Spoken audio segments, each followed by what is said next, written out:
With such a reflective beginning to our morning, let's go to another end of the spectrum for a little while.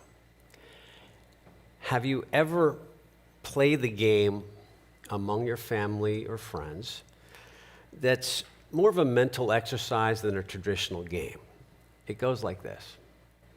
What would you actually do if you won a big lottery or sweepstakes? Obvious responses would be to pay off whatever debts remain. Some would travel more. Others would obtain a vacation home in their favorite geographical location, or they'd buy a house there and move. I know of some who would highly support specific mission efforts if they had the funds. Others have told me that they would actually give a whole lot more to the church or pave our parking lot. Years ago, my wife and I spent considerable time going through this exercise together, and we had a lot of fun considering all the possibilities and all the surprises that we could lay on people that didn't know the money was coming to them. It's an enjoyable exercise to mull over this particular fantasy. Without financial concerns, it would not only impact your income, obviously, and those issues, but it would impact your work and where you spend your time and energy. In short, it would allow you to engage more freely in the good life. But perhaps you've heard that the success rate for lottery winners is supposed to be quite dismal. The word around town is that winners go broke in a few years, yet it turns out the statistic is not backed by actual research. And the organization that is credited with the 70% number that you might have heard specifically states they have never done a study to come up with that number. It just keeps getting quoted, and you know how things go online. The research that has been done actually has reached different conclusions. Lottery winners who won larger sums of up to $2 million actually retained their wealth well over a decade after the jackpot. This 2005 finding in Sweden was confirmed again in Sweden in 2018. Here's something else they learned. It is rare that a winner squanders their wealth. And this one surprised me. Winners work less but do not quit working. They just take longer vacations. In Sweden, it was 62%. In the U.S., it was over 85%. The 2018 study also evaluated a couple of items that they tracked with hard numbers. They identified these two specific categories, among others. One was overall life satisfaction. The other is financial life satisfaction. Now, folk wisdom says that just being better off financially does not lead to a more satisfying life. And yet their findings were consistent with research done in other countries that discovered that winners are not more miserable. We find that lottery wealth causes sustained increases in overall life satisfaction. Now, don't misunderstand. I'm not promoting the idea that you win some big money by games of chance. Of course, there are plenty of tragic stories of jealousy and greed and family fighting, and many who file for bankruptcy or get into other trouble because of such a financial windfall. Yet there are many variables, including a person's work ethic and worldview, before they ever win. Like most other things, self-control and careful planning are important factors in handling money. If you don't manage what you already have, then having more won't change those life patterns. What I am suggesting is that perhaps there's something to the belief that life will be better or more fulfilling or more meaningful if only we could have a few million more to do all kinds of other things. Let's face it, greater finances directly opens up a lot more opportunities, like not worrying about the 20-year-old car breaking down because you have one that's dependable, or going back to school and being able to pay for it in full, being able to see more of the world, go to better restaurants, or taking vacations you could never afford to do before now. Perhaps the good life is a worthwhile pursuit.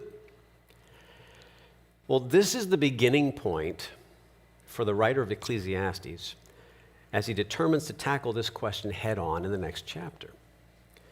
Over the past several weeks, we have journeyed with the teacher, the writer of the book, who set up a couple of areas of life to be examined in the first chapter. I applied my mind to seek and explore through wisdom all that is done under heaven.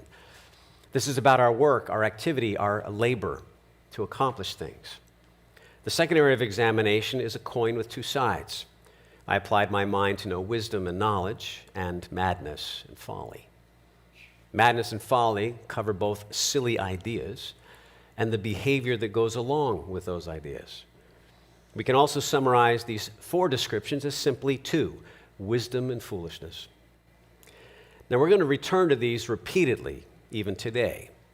But as we begin chapter 2, there's another area connected to these that should be examined for potential meaning and value, the good life. So come with me to Ecclesiastes chapter 2. I said to myself, go ahead, I will test you with pleasure, enjoy what is good. The teacher is addressing his own heart as if it were a separate person. He's giving it an order to make an investigation. Enjoy yourself and see. And the corollary is to find that which is pleasing, of value, something useful. Now, for many of us who grew up in the church, this kind of research sounds a little bit off. Much of our perspective comes from what we've learned in the New Testament, which speaks of the struggle between the old person and the new person in Christ.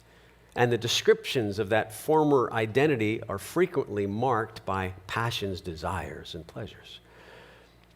Furthermore, our Christian heritage over the centuries has reinforced the negative side to pursuing or following any desires. It's probably why the Christian life is seen as a killjoy to everything good in this world, right? To be godly means having no fun. Well, that's an understandable conclusion. We do sacrifice many things to honor Christ. But it's an unfortunate conclusion because it's not complete. First of all, it fails to distinguish between the desires, pleasures, or passions that honor God and those that don't. In addition, we have plenty of Old Testament and New Testament teachings that celebrate the good things in life, things that are not inherently sinful. Paul said that we may have wealth, but we are not to depend on it or become arrogant about it. Instead, put your hope in God, who richly provides us with everything. Why? For our enjoyment. Jesus said, I have eagerly desired to eat this Passover with you before I suffer. So let me challenge you with any presupposition that enjoying the good life is wrong. It's not.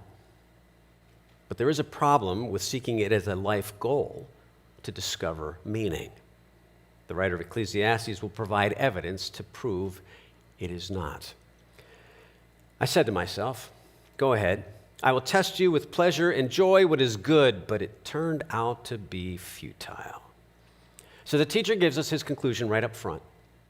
He will later show us or tell us how to enjoy life properly, not today. But for now, he's still focused on his quest to discover what he can about the good life. Even though he's sure it's an empty quest, he will be thorough in his research to confirm his conclusion, since there are many avenues through which to experience pleasure. Verse 2. I said about laughter, it is madness, and about pleasure, what does this accomplish? I'm not so sure I agree with the first part. I really enjoy a good laugh. And anyone who has actually laughed, not just chuckled, knows how it makes you feel. A belly laugh will force you to stop literally and catch your breath, which is a good way for you to take in oxygen, by the way. Even the medical community confirms that the additional oxygen taken in through laughter brings benefits to your body. It stimulates your heart, lung, muscles, circulation, increases the endorphins in your brain, increases then decreases your heart rate and blood pressure, and what's the result? That good, relaxed feeling. Now, since part of the teacher's investigation is one into madness and folly, he calls laughter an example of madness. Perhaps because it often hides grief and sorrow, as the book of Proverbs says repeatedly. Or because you have nothing to show for it once the laughter subsides. I said about laughter, it is madness, and about pleasure, what does this accomplish? He asks one more rhetorical question and assumes the same answer that we found in chapter 1, nothing. In both cases, they're temporary. They can relieve boredom or sorrow for a little while, but they do not remove either one. Laughter or other enjoyment can be a distraction, but then life comes back, and they do not accomplish anything that lasts. So, what about another popular avenue to find pleasure in the good life? Verse 3. I explored with my mind how to let my body enjoy life with wine and how to grasp folly, my mind still guiding me with wisdom until I could see what is good for people to do under heaven during the few days of their lives. This is the same thesis he posed in chapter 1. And this objective remains throughout the book of Ecclesiastes. What is the profit, the payout, the benefit, or ultimate meaning in any of these pursuits? And yet this particular experiment with wine is a tough one to unpack. The teacher correctly observes that we only have a limited time on earth. That being the case, what is good to be pursued along life's journey? Is the reason people find drinking enjoyable because there is something of greater value in it? Now remember, his quest includes examining the fullness of foolishness on the one hand, and he mentions it again in this verse. It's also clear that the teacher continues every part of his quest by employing wisdom. He tries all these various things in order to carefully weigh the significance of the act, whatever that might be, as it relates to his overall search for meaning.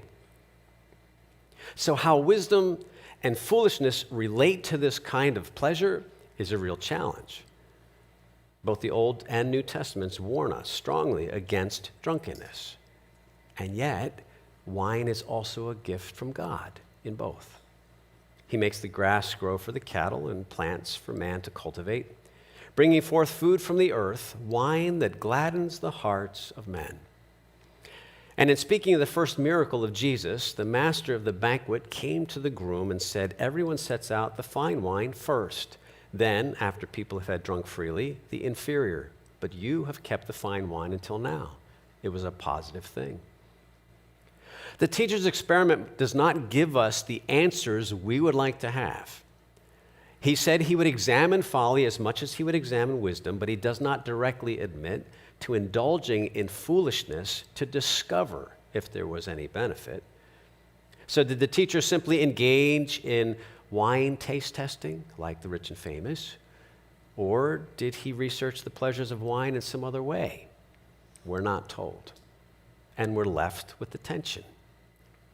What we do know is that the good life does include laughter and pleasure and drink. Yet these common avenues for enjoyment do not satisfy.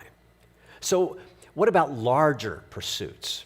The kinds of things that allow us to experience aesthetic beauty or be responsible for creating them. The kind of enjoyment that's most often associated with the cultured classes of the world, which includes doing things and making things and collecting things that bring enjoyment. Verse 4, I increased my achievements. Let's face it, when you accomplish something that you've been wanting or needing to do, there is a sense of satisfaction. But in this case, we're not dealing with an average person taking on this quest.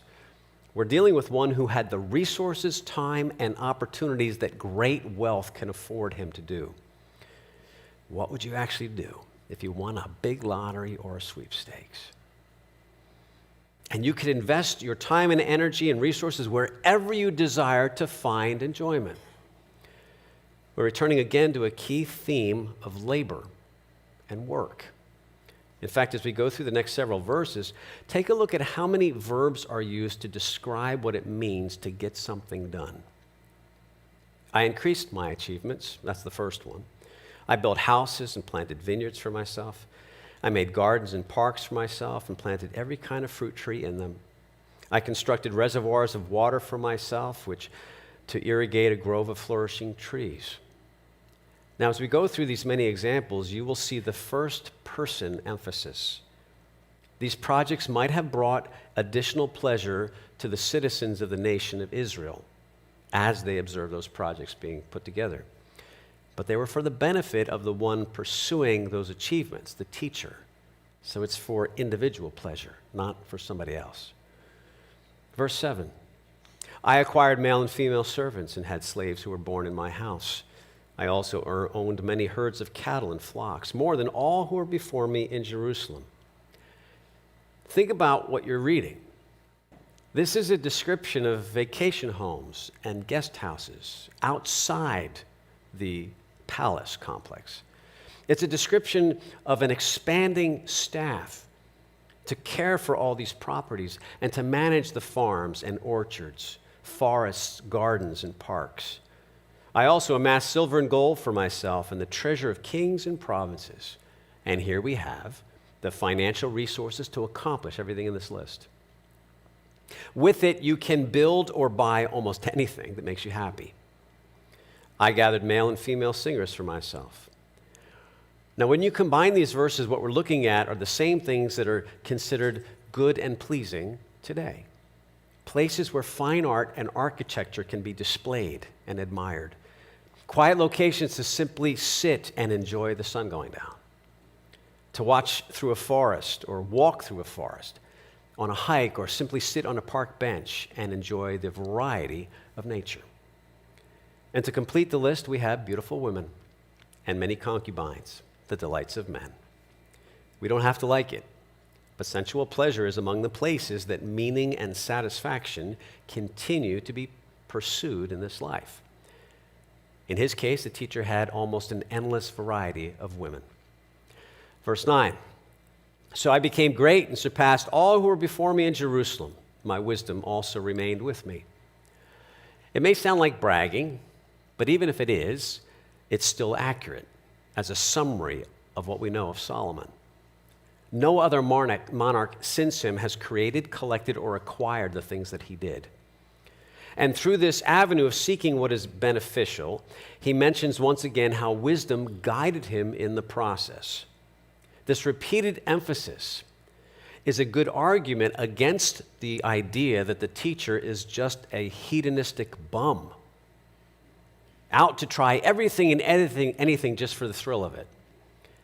Well, he did celebrate and live better probably than most of us would ever understand, but he kept his mind in all these activities to see and examine and conclude what potential good would come out of any of them. He goes on to say, all that my eyes desired, I did not deny them. I did not refuse my heart any pleasures. He mentions his eyes and his heart, which covers the spectrum, those things that are visibly appealing and those which bring some satisfaction on the deeper part of who you are. And so far, he's covered the spectrum of things that bring enjoyment.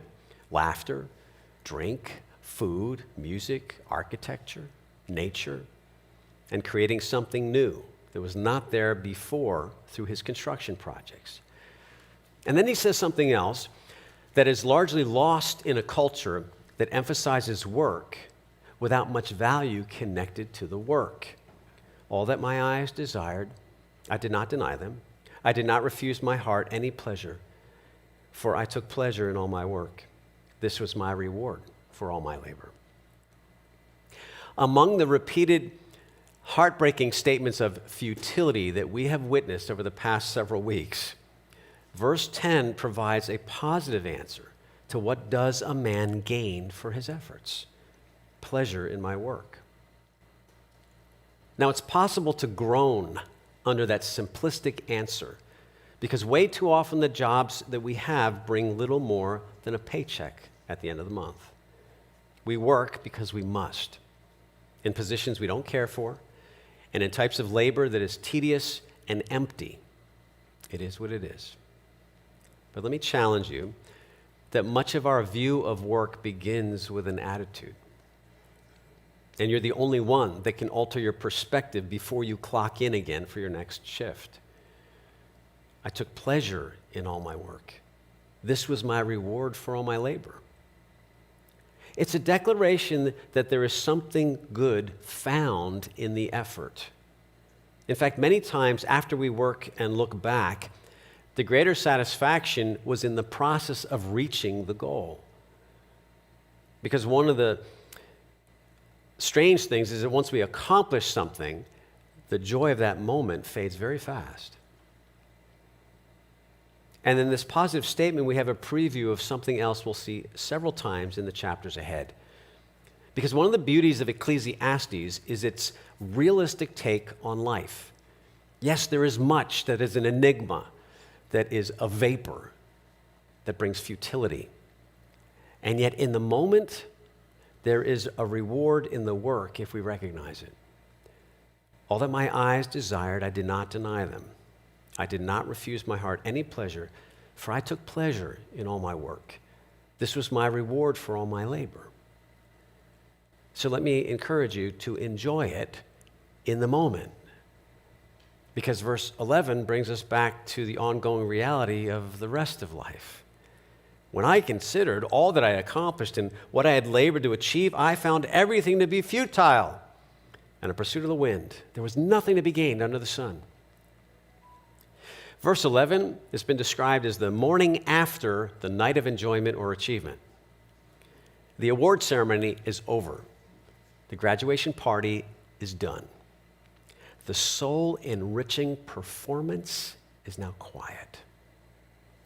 It's the realization of what's left over when the sun comes up again the next day. The pursuit was fun. The work did have its reward in the process, but it didn't last. So now in one place, the teacher piles up the descriptive terms that he's been using all along to describe the disappointment. Toil, futile, chasing the wind, no gain. You don't have to be a particularly deep thinker to realize that last night's enjoyment is over the next morning. Now what? Well, the hedonist would say it simply means we got to do it again next weekend, or maybe tonight. But the time and the energy and the money to get that rush once again is still going to leave you when the sun comes up the next day. This is where addictive practices begin. Always seeking more, bigger, better. So it is wisdom that brings a person to realize nothing was to be gained. You know, one of the benefits of studying God's Word over the years is how it allows you to make connections to everyday life more and more. And this current study, just in the few weeks we've been doing it, has already given me a greater insight, and it has added to my vocabulary or ways to describe life experience in a way that I couldn't before. For example, my family plans a combined party to celebrate our birthdays every summer. We figured that we've been celebrating 4 separate birthdays in a single event for at least 20 years now. It's a lot of work, especially for my wife. And even though it requires great effort, cleaning and preparing and coordinating, the labor invested has a sense of anticipation to it. For me, I look forward to it as if it were a major holiday. And then the day comes, and for hours we enjoy the food and the games and the company until nightfall and everyone goes home. And then the sun rises the next day. And I actually have a sense of loss. What remains from all that celebration? Well, in reality, a few items of garbage around the yard. The gifts exchanged, they're still there. Plenty of leftovers for the next several days. Yet in a week or two, what remains? Just the memory of what was. Next summer, to experience that same enjoyment, we have to do it all over again. When I considered all that I had accomplished and what I had labored to achieve, I found everything to be futile and a pursuit of the wind. There was nothing to be gained under the sun.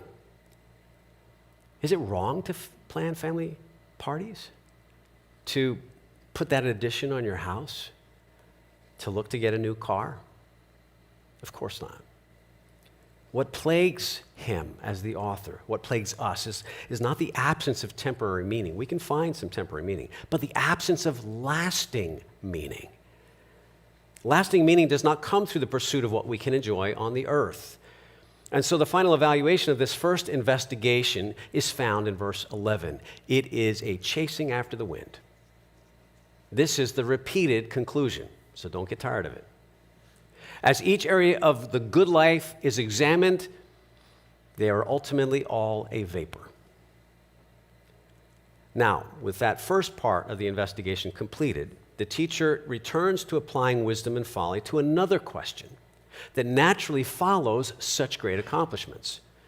As the one with almost unlimited assets, he has examined all avenues of pleasure, and begins to question how what he has learned and concluded will now impact those who follow after him. Verse 12. Then I turn to consider wisdom, madness, and folly. There we are again. For what will the man be like who comes after the king? He will do what has already been done. Remember the list of achievements from the first half of chapter 12. He found no lasting value through any of them. So basically what he's saying is if the king, who has greater wisdom than everybody else, along with the resources available to test things, comes to this conclusion, it's all a vapor, then no one else will be able to find a different conclusion. Okay? So where does that leave this issue of wisdom or folly in the mix? Verse 13. And I realize that there is an advantage to wisdom over folly, like the advantage of light over darkness. The wise man has eyes in his head, but the fool walks in darkness. The images are very familiar, and the statement is self-explanatory. Light is better, so you can see and not run into things or endanger yourself in the dark. And it's one more benefit of the teacher's investigation. He concludes that wisdom certainly has an advantage. Wisdom's the ability to navigate life well. And in such a serious book, isn't it nice to be given just a glimpse of something hopeful? So the wise person does better than the fool. And that's good news.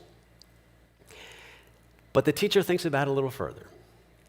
Yet, I also knew that one fate comes to them both. So I said to myself, what happens to the fool will also happen to me. Why then have I been so overly wise?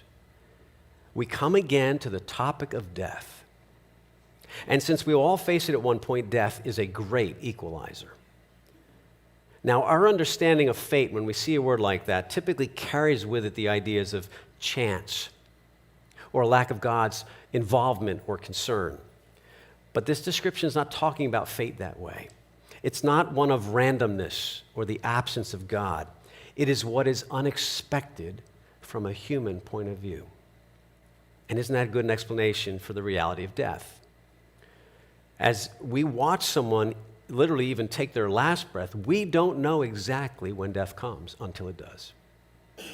And it's not random. Death is the destination of every living thing since Genesis 3.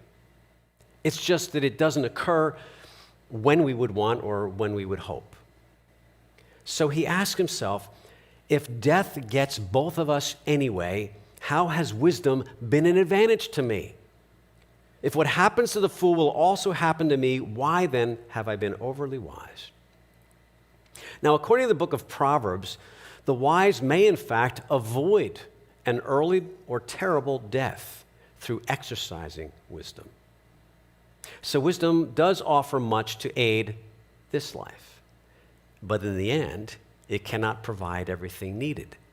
Wisdom has only relative profit, not absolute profit. And so he continues with this common refrain, and I said to myself that this is also futile. Now, don't get confused here. The teacher does not consider wisdom to be of no value. The point is that the wisdom's value is restricted to this life. For as profitable as it is, it does not prevent death from coming. Neither wisdom nor foolishness can save you from that. And to pursue either one as a way to avoid death, that is an exercise in futility. So in light of all this, what comes next is the idea that we saw in chapter 1, now restated again in chapter 2. For, just like the fool, there's no lasting remembrance of the wise man. Since in the days to come, both will be forgotten.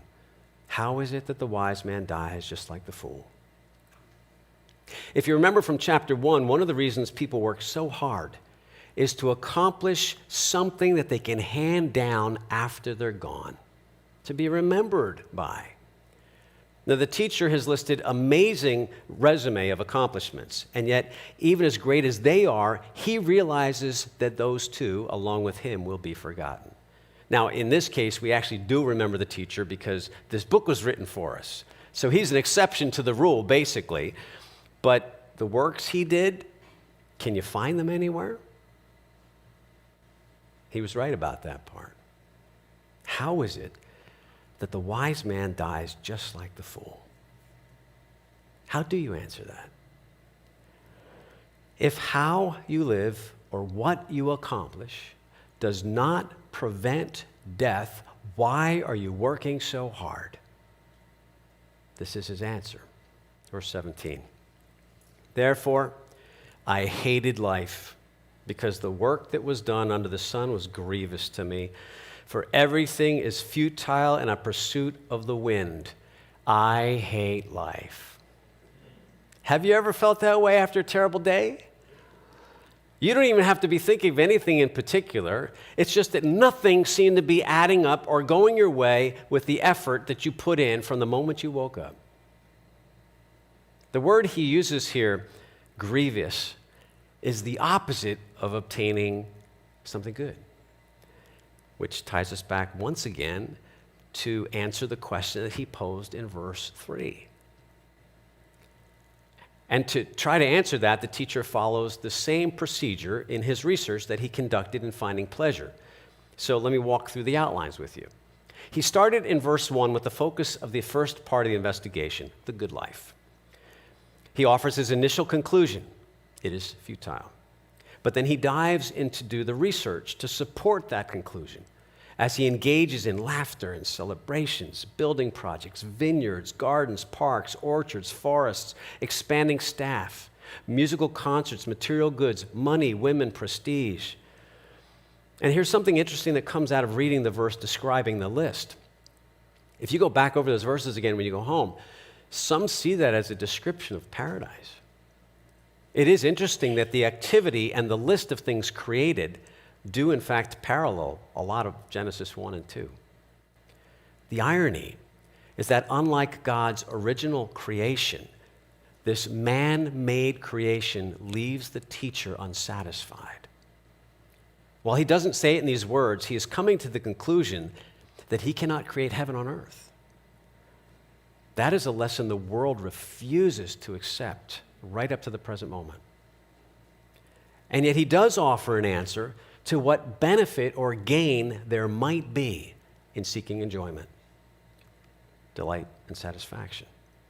It does offer those things along the way. But the final evaluation is it doesn't last. It's chasing the wind. In his second investigation, beginning in verse 12, he considers wisdom and folly. Specifically about the person who comes after, who's going to accumulate the information he got and sort of assess it. His initial conclusion is that at best, the next person after me, he'll do the same, but he can't really do any better. He doesn't have the resources I have him. And his initial conclusion then moves from that to something that he does offer as another benefit. Wisdom is better than folly. So there is a gain in here somewhere. We take work and pleasure, and wisdom is better than folly. Yet as he thinks on this a little further, he realizes both the wise and the fool inevitably face death, and both will be forgotten. His final evaluation is that in light of death, there is no gain beyond this life in pursuing either wisdom or foolishness. I hate life. Now, what's important to remember as you read through Ecclesiastes and you come to this verse is that we're involved in a journey that spans 12 chapters. We're only in part of chapter 2.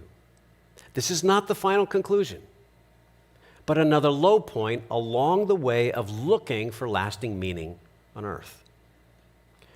I suppose if you found someone's journal lying open and read, "I hate life," you'd be inclined to call an 800 number. But before you do, let me ask, is discouragement or frustration with things that we cannot control a lack of faith? It can be, but is it always? When you're a believer, there's a tendency to downplay the yucky parts of life. But before we dial that 800 number, let me show you one of the New Testament commands that might be relevant here. To be honest, it's one command that's very difficult to employ well. Rejoice with those who rejoice and mourn with those who mourn. The person who cannot live with the yuck somehow believes that he must prove his faith by downplaying the disappointments of life. But it's not a sign of maturity to pretend the lousy stuff isn't real. That person ends up being dishonest. with himself or with others or with both. How you doing? Oh, I'm fine. In contrast, the teacher just says it as it is. When I cannot find any lasting value, I just hate life. Read through the Psalms sometime to witness the raw emotion, frustration, and even loss of hope that the psalmist records for us in his lowest moments. And remember that we're reading about low moments, not an eternity of despair. Read through Job to see how his friends were actually helpful when they simply sat with him in quietness and let him mourn. They became less helpful when they started offering advice for why Job was having troubles in life. We're really mourning with those who mourn when someone forces a conversation with the grieving.